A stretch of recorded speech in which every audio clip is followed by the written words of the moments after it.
Hey, welcome to Numbers Don't Lie, powered by Sofascore. It's time that we welcome Colombia into the show, and you guys as well. Hop into the conversation because the topic of today is Luis Díaz, the most complete winger in the world. Maybe not just Colombians, but Bayern Munich fans as well, because the numbers might show that he is, JD.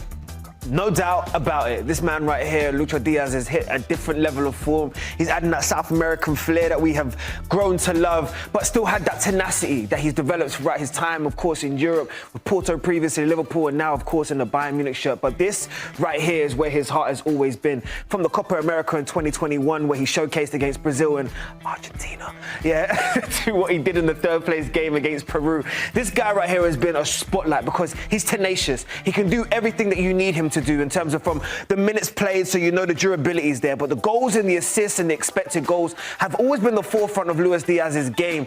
But he's adding an element of consistency right now, Nico, that I just feel like is giving him an opportunity to put himself into the upper echelons of wingers in world football. Yeah, I'm surprised that he fit in so seamlessly to Bayern with the goals, with the assists, with the big chances created in shots per game. I mean, we're ranking amongst all competitions, but in the top 5 leagues, he is that good, and it's at an astonishing rate as well. Compare him to the wingers in the top 5 leagues with goals and assists, but also the key passes all the way to the right, far right, Luis Díaz, and then his Liverpool teammates, Cody Gakpo and Salah, a little bit further in. And this is what I feel like allows a great comparison. When you compare it to Gakpo and, of course, what Mo Salah has done, you can see in terms of the impact that Luis Díaz is having every game. And look at some of the names that he's up against. So Rafinha, Vinny, of course, Doku, Yamal, both of the English guys in terms of Mason Greenwood and Marcus Rashford. That lets you know in terms of the company that he's keeping himself in. But it's just overall in terms of the way that Vincent Kompany's unlocked him. We've already known that he's a winger that can go both inside and outside from a tactical perspective, can beat you on the outside, can beat you on the inside, can do everything pretty much overall.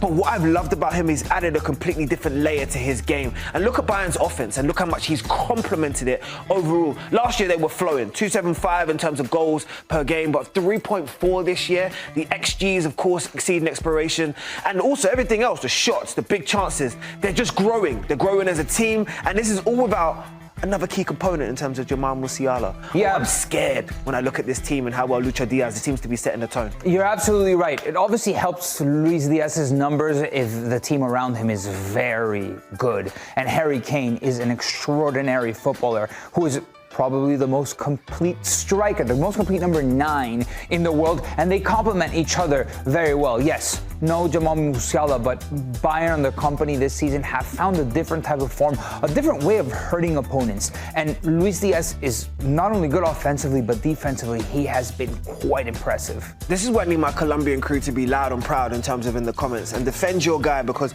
the key word that we focused on here was complete. And when we talk about complete players, you're talking about a player that can do it both ways. When I say both ways, I'm talking about both offensively and defensively, because if you watch Luis Díaz, if you watch the tenacity in which he plays with, the determination in terms of every single time he steps on a football pitch, he wants to work in terms of for the overall tenacity for his team. So look at the possessions won in the final third. Look how much a world-class winger like Luis Díaz is setting the tone overall. I don't want to compare to some of the other players in world football. You can see some of these players on the graphic that speak for themselves in terms of Kingsley Coman, Gakpo, of course, Sane, Elise, Salah, Gnabry, just some of the names that we highlighted. But look how far in advance Luis Díaz is in terms of just setting the tone, the ball recoveries, possessions won in the final third. He's impacting the game in the key areas that Vincent Kompany, of course, representing and leading his team like Colombia will want it to be. He's a workhorse. He gives it to you on the offensive end, but on the defensive end, he's tracking back. He's winning balls deep. I think that moment where he tackled Achraf Hakimi was a little bit of a dark moment. He kind of lost the plot a lot of it. But that's Luis Díaz. He's going to track back. He's going to hustle. He's going to want to win the ball. And he just was a lot of it overzealous in that. But look at the possessions in the final third. He loses the ball. He's going to want to win it back. Or his team loses the ball. He's going to want to win it back. And he's up there with a lot of his Bayern teammates, or at least the Bayern mentality, right? In Olise, in Zane, in Coman from last season. He's outperforming them you could say that he's made Bayern better. Oh, undoubtedly. But I love the question marks that was around him. Some of the German legends like Didi Hamann were questioning whether or not they pay too much overall. Well, let's create the comparison, right? Because the numbers don't lie, as they say. And when you see in terms of what Luis Díaz has performed and what he's produced overall, in comparison to those Liverpool teammates that are new incoming, and of course they've been there and established themselves, I think he looks like he might be a little bit of a bargain. Overall, look at the minutes per goal. That right there screams loud and proud. 121 minutes is when Luis Díaz decides he wants to impact the game. The Sofascore ranking, shout out to them each and every time because his rating is growing every single week. But know that he has scored the same amount of goals and assists as both Gakpo, of course, Ekitike, who's newly arrived, and then Alexander Isak as well. Pretty incredible, the Liverpool trio. Obviously, it's kind of apples to oranges comparison, just given the overall quality of opponents that they're playing. Bayern is by far much better than everybody else in the Bundesliga, whereas Liverpool, there's questions right now. That's not to say that Luis Díaz isn't quality overall. And it's not that I don't think he's the most complete winger in the world, because I do think he's the most complete winger in the world. But let's take it a step forward. Go on. What does he need to do to enter into a serious Ballon d'Or debate? I'm not talking about shortlist. I'm not talking about top 30. I think he's obviously that good to be in a top 30. But look at these numbers. Moving it forward, let's just say Franck Ribéry, who a lot of Bayern fans and a lot of French national team fans think he got robbed in the 2013 year, and we only consider 2013 the calendar year because that's when Ballon d'Or was given. But Luis Díaz, this start to his season has been incredible. You could argue better than the start that Ribéry had in the year that he should have won Ballon d'Or per a lot of people. What needs to happen for him to be in that top 3 debate? I always say this, you need 3 things. You need a narrative. First of all, you need a story. The move to Bayern, him establish himself, him also forcing his way out of that club in terms of Liverpool, who had won everything in terms of domestically and wanted to establish themselves as this was their reign. Get that money. Hey, Luis Díaz said, no, I want to establish myself in a new team. I want to showcase I can do it in a new league and with a new setup.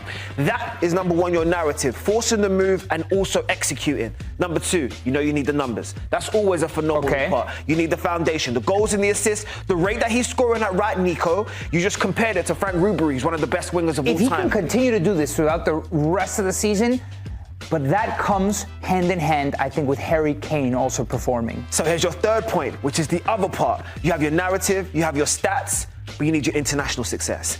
This is an important 12 months for him because that conversation around the world's best footballer also needs to represent what you're doing in your Colombia shirt. A semi-final for Colombia. Which they've never done before, by the way. Never been achieved. We've seen the iconic moments they've had from the spider kick to everything else. But actual success, emulating some of the greats that have worn this shirt, i.e. your Falcaos and whatever else, in terms of leading the line for your country, that is what will separate him and put him into a different echelons in terms of conversation. Your thoughts? I'm thinking of Colombians that have entered a World Cup in better form than Luis Díaz. Falcao, unfortunately, was never able to have that impact because of injury. In 2012, Falcao was on par with Messi and Ronaldo. Yes, I said it. I will defend that to the death because he was that good in that one season. Falcao was world-class, man, but he wasn't able to shine. I'm thinking James Rodriguez. I don't know if James, yes, maybe more important to Colombia national team, but talk about form, Luis Díaz might be unique. And if Bayern wins the Bundesliga, wins Champions League, and then goes further than England, Colombia in the World Cup, I think you have a serious candidate for a Ballon d'Or. Like, just keep an eye out for Luchito. Keep an eye out on Luis Díaz, but also more importantly, make sure you get involved in the comments. We want to hear from you. Colombian community, this one was purely for you. Bayern Munich, I know you stand by every single one of your players because you know what time it is here on Numbers Don't Lie. Hey, thanks for watching this video from Numbers Don't Lie. Be sure to catch our show every Monday at 5 p.m. on YouTube. And for news and insights from leagues all around the world, including Serie A, EFL, and all UEFA competitions, both men's and women's, don't forget